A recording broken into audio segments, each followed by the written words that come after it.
Welcome to Hearts and Stripes, your one-stop shop for all things military marriage. I hope our discussions and interviews equip you with the tools to start or grow a beautiful marriage as we address the benefits and challenges of MILF marriage. I believe life's most precious moments are worth celebrating, so I'll help you design your marriage blueprint in alignment with your core values.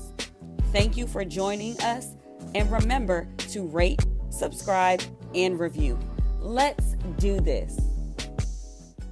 Hello, and welcome to Hearts and Stripes podcast. This is your host, Bree Carroll, here with another Heart to Heart, and I am just so grateful to be back on the mic, sharing with each and every one of you. So here on Hearts and Stripes podcast, you know that we are all about strengthening military marriages. And this season is a special one. We have moved over to the Military Marriage Day platform. So hello to everyone out there who may be new to the podcast, but let me tell you what you can expect for Hearts and Stripes. We are going to be highlighting and really leaning into the different components that are celebrated, through Military Marriage Day. So today's episode, I think, is really a foundational one because it talks to how we are going to do our 7-day countdown for Military Marriage Day. So if anyone has tuned in to Military Marriage Day, you know that it is celebrated annually on August the 14th. But what we like to do each year is really take time and break down different resources, highlight different voices in the community that are looking to support you in strengthening your marriage. So what that typically pans out to be is from August 7th through the 14th, we have different speakers, we have different panelists, and it's all about the different themes that we have. Now, this year's theme is grow. So all of the conversations, the discussions, and this season of Hearts and Stripes podcast will be focused on that theme of grow. And we're looking for you to just be thoughtful about your relationship, analyzing where it is right now, and then thinking about what you may want it to grow to, what improvements or changes or excitement do you want to bring to your relationship? Because we are not here for mediocre relationships. We know in this service community, we give a lot of ourselves to serve our family, sacrifice, right? We have time away.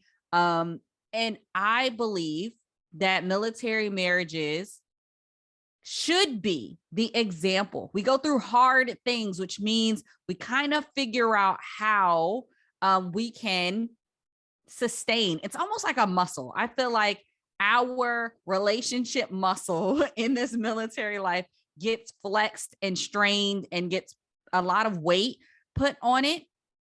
And thus it should be bigger, like the muscle should be stronger. So I believe that military marriages could be and should be the example of what it looks like to go through the hard things and come out that much stronger. So throughout this year of celebration for Military Marriage Day and the series here on Hearts and Stripes podcast, we're going to talk about growth.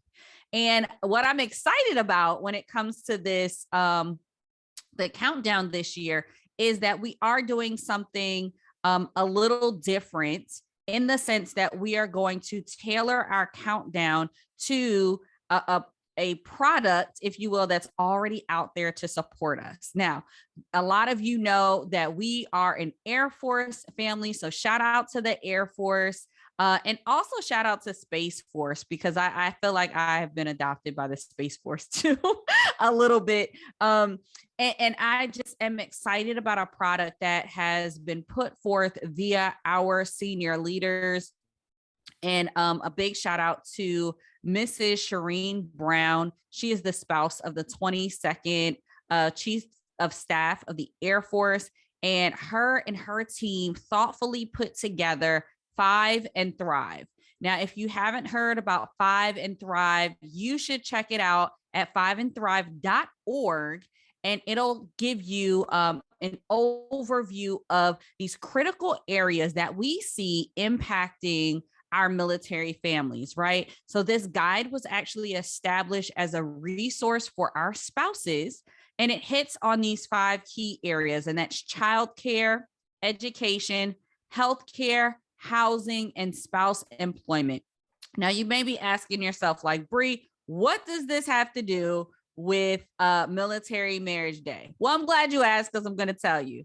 As we think about growing our military marriages, we need to look at the biggest impacts to our military marriage. And these are these 5 areas which have been identified. There's research that has been backed by this. And you know, we love research here. We'll nerd out about that in some episodes to come. But the research shows that these are the biggest impacts to our spouses, our military families, and the overall well-being. And it's a direct impact to our military marriages. So one of the things that we found very interesting in our military marriage survey that we did in 2019, through that resource and that research and data collection, we found that there's a direct tie between personal fulfillment and how couples feel fulfilled in their military marriages, right? So I don't think that was a big shocker to people.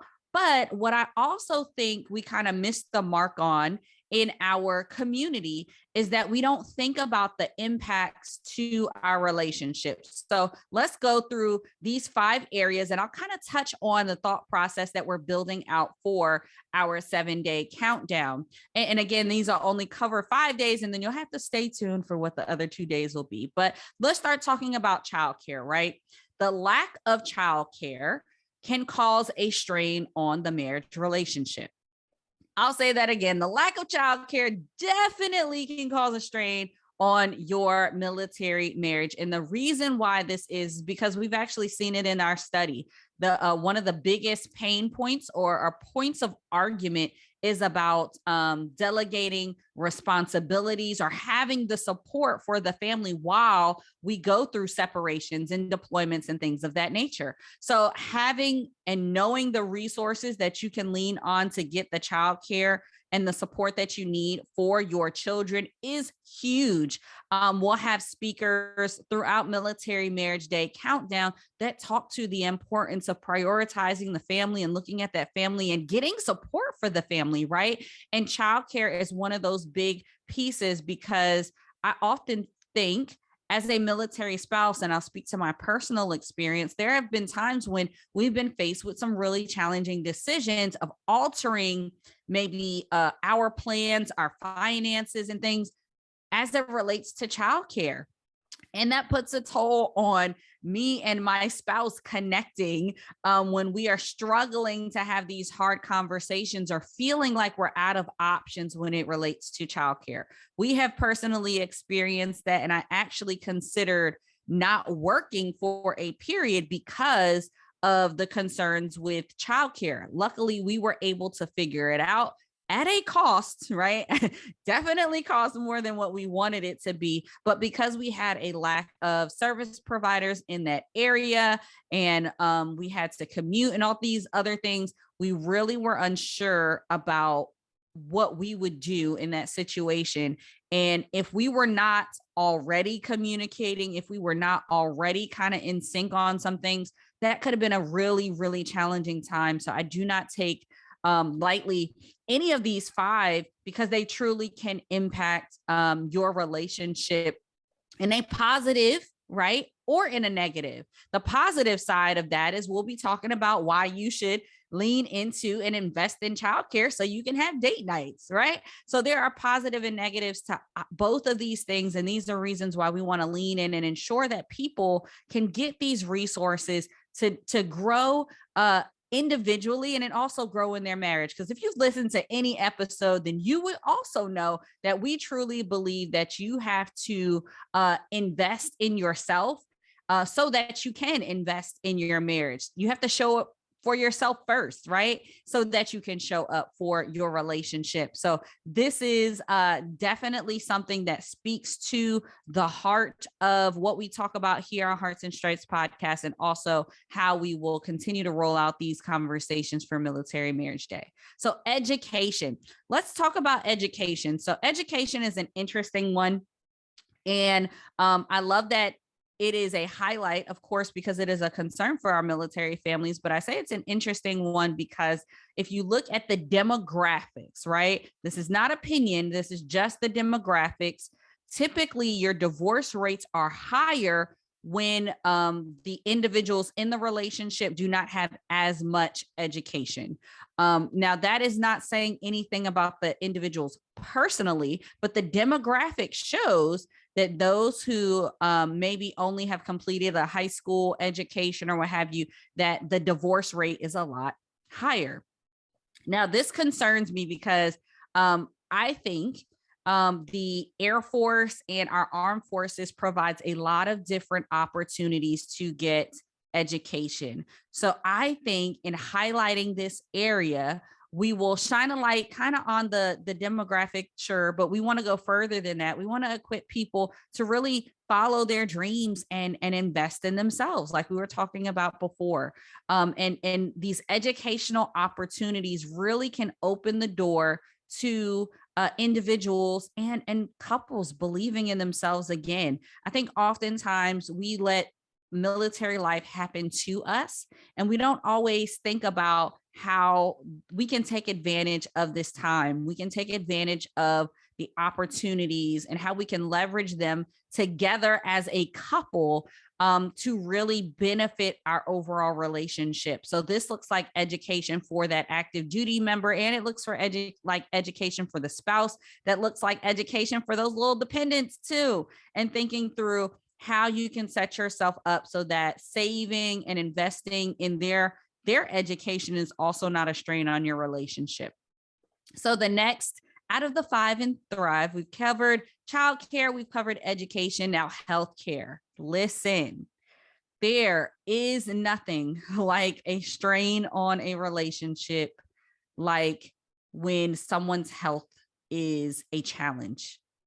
And I've heard some truly moving stories, even when it came to a child, that dependence healthcare, and trying to figure out the solutions and the options, to the extent where families have chosen to live geographically separate so that the child can get the care that they need, or the long waits for resource providers that they say via the EFMP program is available in their location, but they're really not. And there's a 12-month wait list and all of the things, right? Those can take a direct toll on your marriage, which is why we want to highlight the resources and the things and the things that are in place, or areas that people are working towards to improve our health care that is provided to our military families. So this is really an important one. I'm excited to be educated myself, right, on these things. And then also even leaning into what healthcare options do we have to ensure that our relationship is well, right? Do we need to talk with a clinician and bring them into some of the concerns or challenges that we're having within our relationship? This healthcare area really can go in a lot of different ways. And I'm excited to share the resources that are within this area.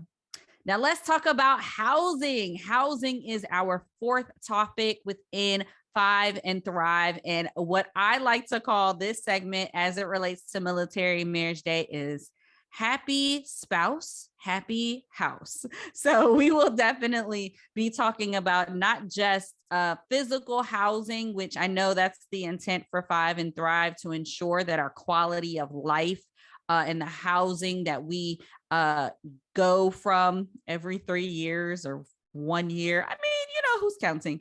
Or twice in the same year. It's fine. But all the housing options that we physically live in, what we can do to be aware of the opportunities for housing in these different areas that we move to, but also looking at how we can make these houses homes, right? And really connect and grow with our spouses and with our families, so that regardless of what location we are in, our relationship continues to grow from move to move. So I'm excited about that. Happy spouse, happy house conversation. And then our fifth area is spouse employment. Now, listen, I love this topic. Y'all know I'm an entrepreneur, but I love this topic because it goes back to that data point that we found in our military marriage survey. And another question that actually was on that survey talked about those who answered that they didn't always feel fulfilled in their personal life.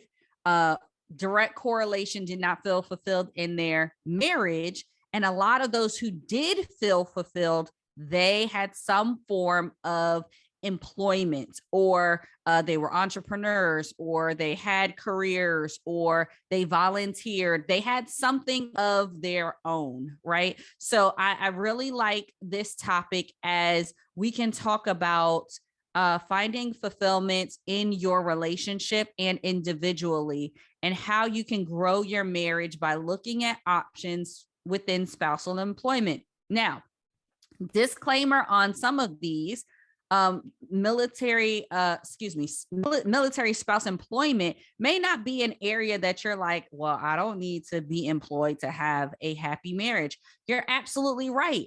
Do what works for you. I think it's important that we shine a light on these different options and opportunities, because it really could help someone who this applies to. Just like childcare will not apply to every military marriage, right? Which is why I love the fact that we highlight Military Marriage Day. Every military family does not have children. And that is why we are a strong believer that the heart of a military family is the marriage. It is about those two individuals who have committed to one another and committed to serve this country, which is why we love to celebrate Military Marriage Day. But childcare, that may not apply to you. Spousal employment, that may not apply to you, or you may already be in a position where you have your dream career. I think it's important that we share and we talk about all of these different areas that were identified as critical areas for our military family, and tie it in and how we can utilize the resources that are shared here to grow our military marriages. Because again, the goal is to be mil marriage strong. Okay, everyone, now it is time for one of my favorite parts of each episode, and that is Heart Tracks. You can find a full playlist of all of the songs to remind you about the topics and discussions that we have right here on Hearts and Stripes podcast on Spotify. Just search Heart Tracks on Spotify, and we will have a link in the show notes so that you can listen to this playlist. So for our episode, as we are talking about Five and Thrive, I thought we would do a fun song like Mambo number 5. That's right, Mambo number 5. So shout out to Bega, who has this fun upbeat tune. It's really just to get you dancing and fun. If you hear your spouse's name, go ahead and shake and dance with them. It's really just to lighten things up as we kick off this season. Mambo number 5, get up and dance to it, but also remember that we will be highlighting Five and Thrive as you listen to that heart track. Now, again, if you want to check out all of the lists of these areas and get the resources that are available within this topic, check out fiveandthrive.org. That's fiveandthrive.org. We can't wait to dive into each of these as we do our countdown for Military Marriage Day. So that is all for now. Remember to stay mil marriage strong, and I will chat with you on our next Heart to Heart. Thank you for tuning in. Remember to rate, subscribe, and review. This is Hearts and Stripes. We are the few, the proud, that aim high and are forged by love. Always ready, always there. We are mil marriage strong.